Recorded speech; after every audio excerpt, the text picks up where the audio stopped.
The medical station floated in the darkness of space like a massive white flower. Its metal petals held hundreds of rooms where the galaxy's sick and dying came for help. Today, something came that had never needed help before. Carathaxis was dying. The dragon's body stretched nearly a full kilometer from nose to tail. His scales, once bright blue like Earth's oceans, had faded to the color of old ice. He moved slowly through space, his massive wings folding as the station's largest bay opened to receive him. Every species in the galaxy knew what a draconid was. They were the apex predators of space itself, creatures who could fly between stars and destroy entire fleets with their flame breath. They were feared. They were respected. They were never, ever pitted. Ambassador Chen Wei stood behind the reinforced glass of the observation deck, watching the ancient creature settle onto the bay floor. The metal groaned under his weight. Chen had seen many strange things in her 15 years of diplomatic service, but she had never seen a draconid up close. No human had, not for long anyway. The ones who got close usually didn't survive. Quantum decay, Dr. Vess said beside her. The insectoid alien's translator converted her clicking sounds into human speech. He is 12,000 years old. For his species, this is simply the end of time. Chen watched as medical drones swarmed around the dragon, their instruments scanning and measuring. Why did he come here? I thought draconids died alone in deep space. They do, Dr. Vess replied. Her compound eyes reflected the lights of the bay. That is what makes this so unusual. Below them, Carathaxis raised his enormous head. Even dying, he was magnificent and terrifying. His eyes, each larger than a human, glowed with a deep inner fire. When he spoke, the entire station vibrated with the power of his voice. I have a request, the dragon said. The Galactic Council representatives rushed into the bay. A draconid making a request was unprecedented. These creatures took what they wanted or went without. They did not ask. Honored Elder, the council speaker said, bowing low. What do you require? Medical assistance? A different facility? No, Carathaxis rumbled. I am dying as I should. But before I end, I must see someone. Who? The speaker asked. The dragon's eyes half closed as if remembering something from long ago. The small human who fed me when I starved. Silence filled the bay. Chin felt her heart skip. A human? Draconids ate humans. They didn't request meetings with them. There must be a mistake, Dr. Vess whispered. But Carathaxis continued, his voice growing softer. 40 of your years ago. On the colony world you call Kepler 442b. I was injured and could not hunt. A human child brought me food, day after day. I must see this human before I die. The council members looked at each other in confusion. The draconid representative, a smaller dragon only 300 meters long, spoke up with obvious anger in his tone. Elder Carathaxis, surely you are mistaken. Our kind does not form attachments to prey species. I am not mistaken, the old dragon said firmly. I can still smell her kindness across 40 years and 1,000 light years. Find her. Bring her to me. This is my dying wish. Chin felt all eyes turned toward her. As the human ambassador, this was now her responsibility. She stepped forward, her voice steady despite her racing heart. I will find this person, she said. But I need information. What did this human look like? Do you remember a name? Carathaxis's eyes opened fully, focusing on Chen with an intensity that made her want to run. She was small. A child. She had hair like fire and sunlight and eyes like Earth's sky. She spoke to me softly even though she was afraid. She called me friend, even though I could have swallowed her whole. The dragon lowered his head, exhausted from speaking. Find her. Please. I do not have much time. Ambassador Chen worked through the night, searching through old colony records. Kepler 442b had been one of humanity's first deep space colonies, established 43 years ago. The early years had been hard, very hard. She pulled up reports from the settlement's first winter and felt her stomach tighten as she read. Crop failure. Emergency rations. Survival protocols enacted. The colonists had nearly starved. Children had been given smaller portions to make the food last longer. Adults had given up meals so the young ones could eat. It was a dark time that most colonies went through, but few talked about afterward. Chin searched for any mention of a draconid sighting. Nothing.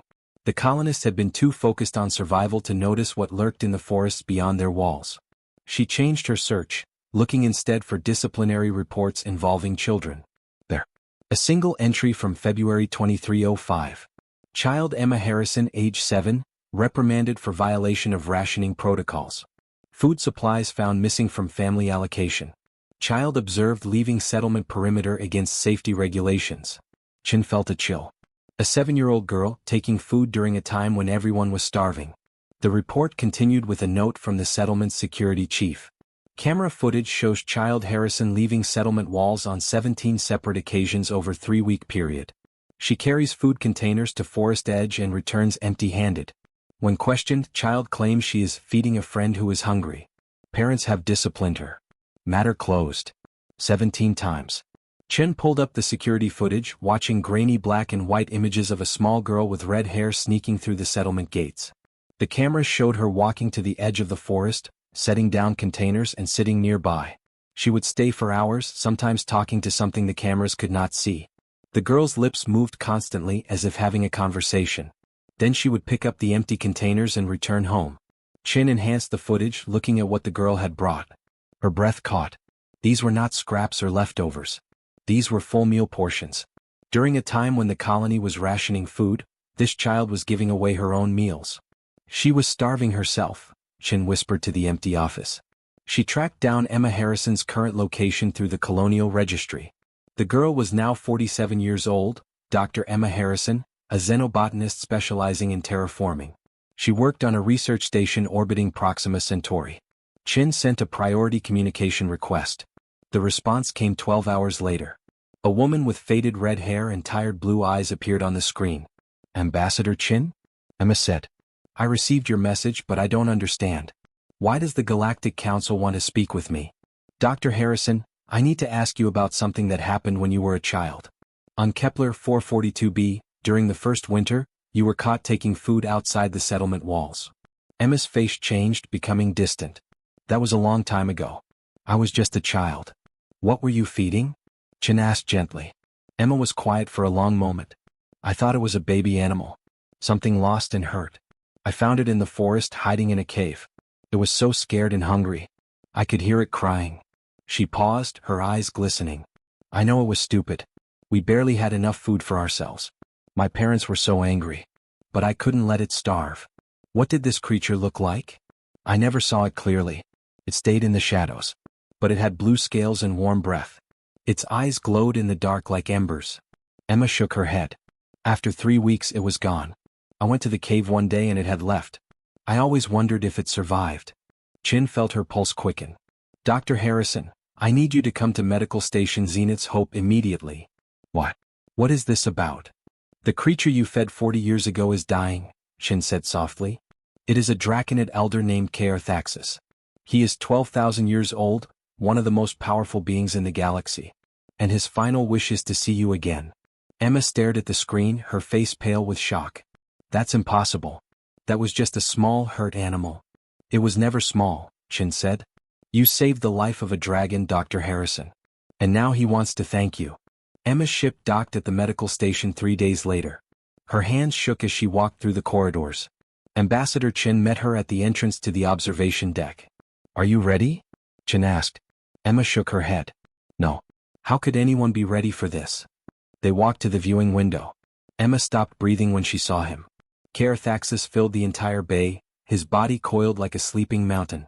Even dying, even faded, he was the most magnificent and terrifying thing she had ever seen. That's what I fed. Emma whispered. That's impossible. He's enormous. He was younger then, Dr. Vess said from behind them. Only 200 years old. Perhaps only 100 meters long. Emma laughed, a shocked sound. Only 100 meters. I thought he was the size of a dog. The dragon's eyes opened. Even from behind the glass, Emma felt the weight of his gaze. Those glowing eyes that she remembered from the cave, now huge and ancient, focused directly on her. Emma Harrison, Kaerthaxis's voice rumbled through the speakers. You came. Chin guided Emma down to the bay floor. Every step felt like walking in a dream. The massive door opened, and Emma stood in the same room as the dragon. He smelled like smoke and starlight and something old beyond measure. I am sorry, Kaerthaxis said softly. I frightened you when you were small. I stayed in the shadows so you would not run away. Emma walked closer, her fear melting away. This was still the same creature she had talked to in the cave, the one who had listened to her stories about school and her friends and her dreams. You were never scary, she said. You were my friend. The dragon lowered his enormous head until it rested on the floor near her. Emma reached out and touched his scales. They were warm like stones in the sun. "I must tell you something," Carathaxis said. "I must tell everyone." He raised his voice so all the gathered council members could hear. 40 years ago I was foolish and young. I fought another draconid over territory. I lost. I crashed on Kepler 442b, broken and unable to hunt. For weeks I starved in that cave, too proud to call for help, too weak to leave. The dragon's eyes never left Emma. Then this small human child found me. She brought me food day after day. She sat with me and talked to me. She was not afraid, even though she should have been. "I was terrified," Emma said quietly. "But you seemed so sad and lonely." "I could smell you dying," Carathaxis said, and his voice cracked with old pain. "I could smell the starvation on you. I knew your colony was failing. I knew you were giving me your own food. Yet you kept coming." The council chamber was completely silent. "I did not understand," the dragon continued. "In my 12,000 years, I had never seen a prey creature sacrifice itself for a predator. It violated everything I knew about survival. You were a child, starving, and you chose to feed me instead of yourself." Emma felt tears on her cheeks. "I couldn't let you die alone. That moment changed me," Carathaxis said. "When I healed, I left your world. But I could not forget.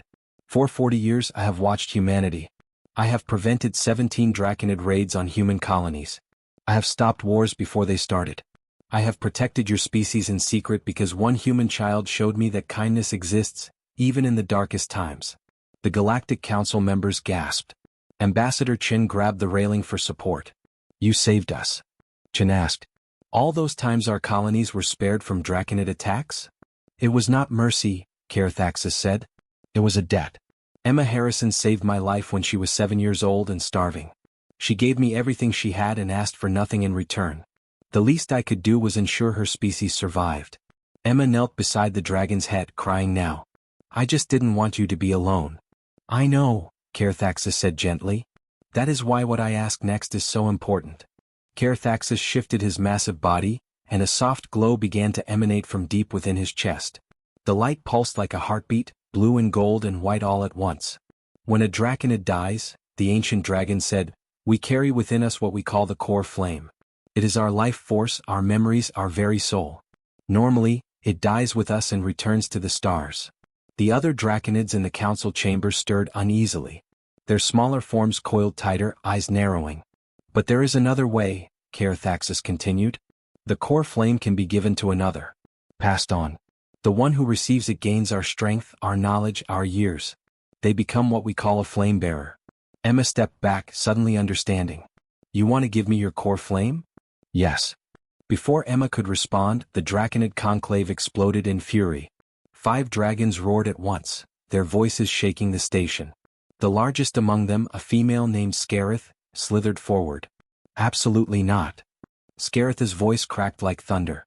"The core flame has been sacred to our kind for 10 million years. Never, not once, has it been given to another species. This is a desecration."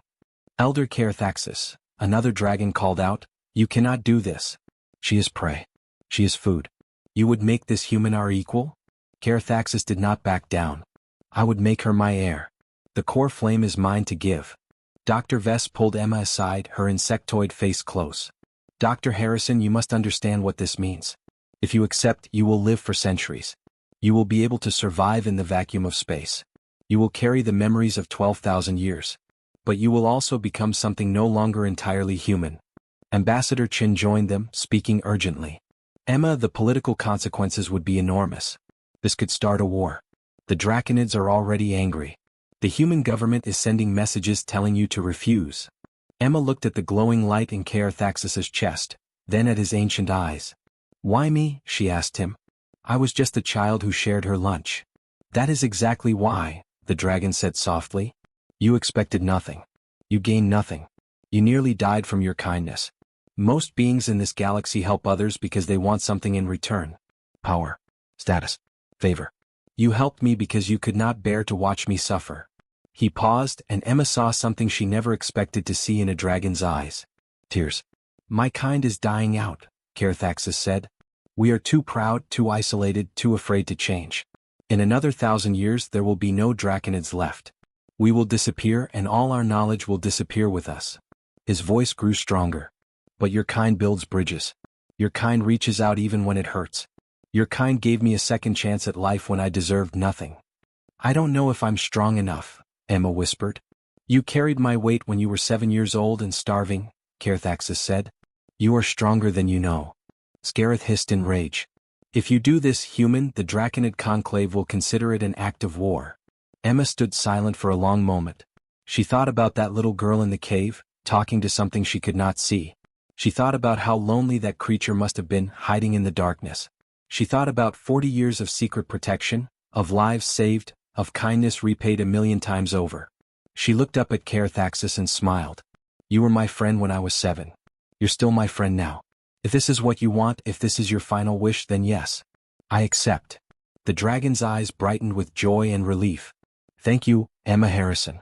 You honor me more than you know. The light in his chest began to glow brighter, reaching toward her like a gentle hand. The ceremony happened at dawn, measured by the station's artificial cycle.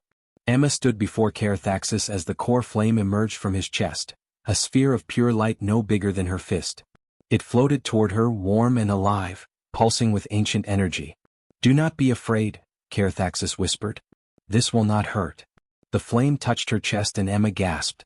Light flooded through her body, warm and overwhelming. She felt herself falling, but strong hands caught her. Ambassador Chin held her as the transformation began. Emma's mind exploded with memories that were not her own. She saw through Carathaxis's eyes as he hatched from an egg on a dead moon 5,000 light-years away. She felt his first flight between stars, the joy of cosmic winds beneath his wings. She experienced his first hunt, his first battle, his long centuries of loneliness. And she felt his confusion in that cave on Kepler 442b, when a tiny human child spoke to him with kindness while her own body wasted away from hunger. Carathaxis made a sound, something between a sigh and a song. Thank you, little one. You gave me more than food 40 years ago. You gave me hope. The ancient dragon closed his eyes and became still. The light in his scales faded completely. Carathaxis, elder of the Draconids, was gone. Emma wept, but the tears felt strange on her face. She could feel the core flame settling into her bones, changing her, making her into something new. When she looked at her hands, faint blue patterns glowed beneath her skin like circuitry made of starlight. How do you feel? Dr. Vess asked quietly. Like I'm 12,000 years old and 7 years old at the same time, Emma said. Her voice sounded different, deeper, with a resonance that had not been there before. The Draconid Conclave remained silent, their anger replaced by something else. Respect, perhaps. Or fear. Then Scarith did something unexpected. The fierce dragon who had opposed the transfer bowed her head. I was wrong, Scarith said. Carathaxis chose wisely. Any being who would starve herself to feed another deserves to carry our flame. Over the next 3 days, something remarkable happened. 3 more dying Draconid elders arrived at the station, each requesting to gift their core flames to humans. They had been watching humanity for decades, fascinated by this species that seemed to get stronger through compassion rather than conquest. The galaxy watched in amazement. Humanity's reputation transformed overnight. No longer were they just the clever scavengers who survived through luck and technology. They became known as the species that weaponized kindness, that turned enemies into friends, that fed dragons when they should have run away. 6 months later, Emma returned to Kepler 442b. The colony had grown into a thriving city now, green and prosperous.